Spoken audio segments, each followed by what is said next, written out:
Shooting the basketball is such a unique journey and experience because there are subtle differences between the way everybody shoots. You can look at the great shooters in basketball history.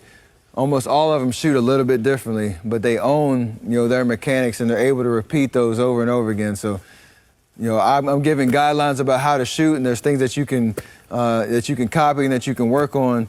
But you don't want to fall into the trap of comparing yourself to other great shooters. So the way that I practice my form shooting and getting those reps up to work on my mechanics is I start in close to the basket. All the keys that we talked about, getting shot ready, locking in on your target, having the perfect follow through and release point.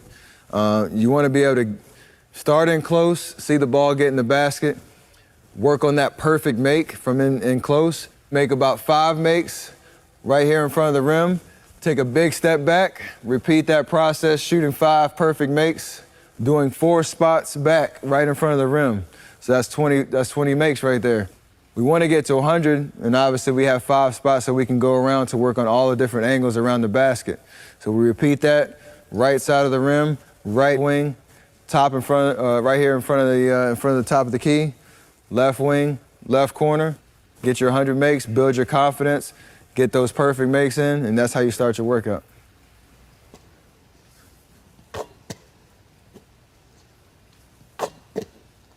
This work seems simple, but it's stuff I do every single day. I can't stress enough how important it is to practice these basics until they're as close to perfect as you can get them. The worst thing you can do as a basketball player is to come into the gym and start firing shots up from the three-point line. You need to warm up and calibrate your mechanics in close to the basket. So your form shooting practice progressions should be to start at the rim, hit 5 perfect makes, take a step back, hit 5, and keep stepping backwards until you shot from 4 spots out. Then repeat from those 5 different angles around the basket.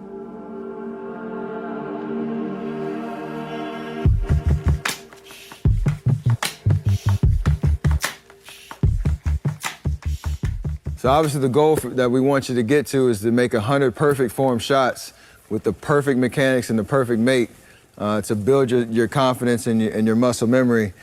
Right away that might be tough. You don't want to let fatigue change your mechanics or change the way that you shoot. You want to be able to build that endurance up. For me, when I was changing my shot in high school, I was starting to paint and I would get tired around shot 30 or 40. And for me to really put that time in to make that change, I had to kind of take a break, however long it took to kind of recover, and then come back and build my endurance up.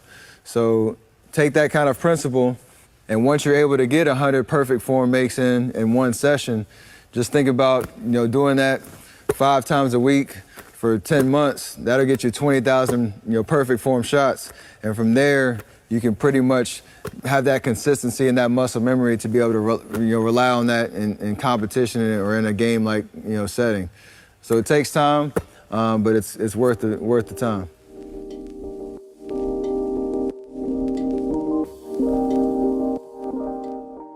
Sometimes you might be sitting at home thinking, how am I going to get better today? I don't have anybody around to help me get shots up, to help me rebound, to go to the gym with me.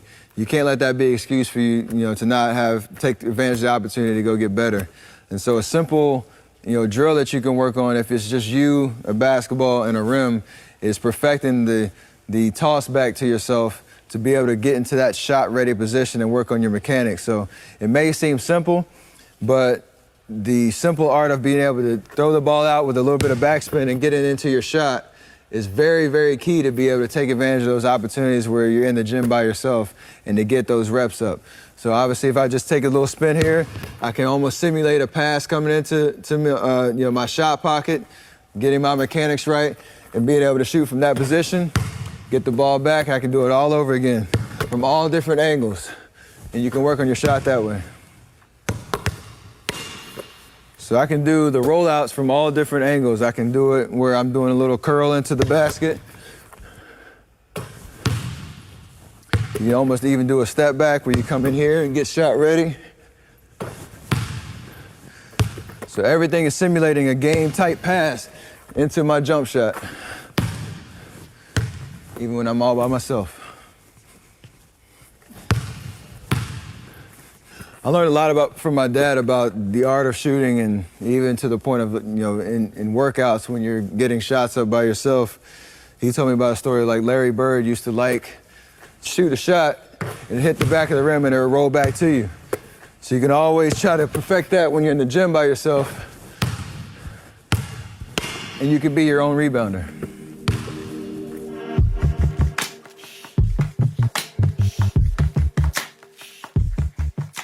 I've shot countless shots in my life from the time I started playing, even now when I'm in the NBA.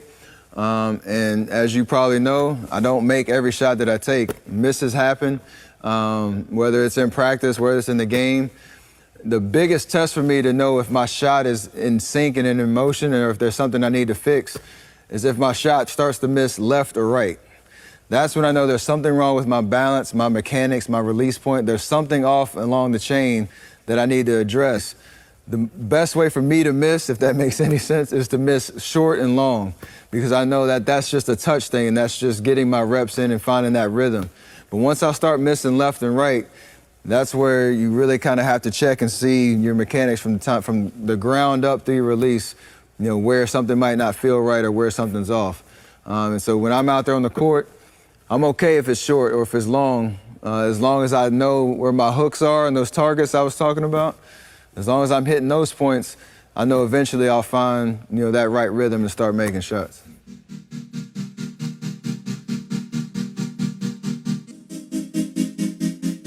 A great example of learning from a miss for me is when I start to miss the shot to the right. Most of the time for me, that means that I'm fanning my follow-through. I'm not following through straight as I normally would. I'm fanning it off to the right, and normally that ball is going to follow that same path of my follow-through. So when I start to get the little miss, I miss that ball to the right because my follow-through is off. So seeing the ball in the finish, I can work backwards and understand what about my mechanics push that ball to the right. And for most of the time, for me, that means I'm fanning my follow-through off to the right. Another way to learn from a miss is, for me, when I'm missing short, most of the times that means I'm only shooting with my arms and I'm not using my base and my legs to be the foundation of my shot.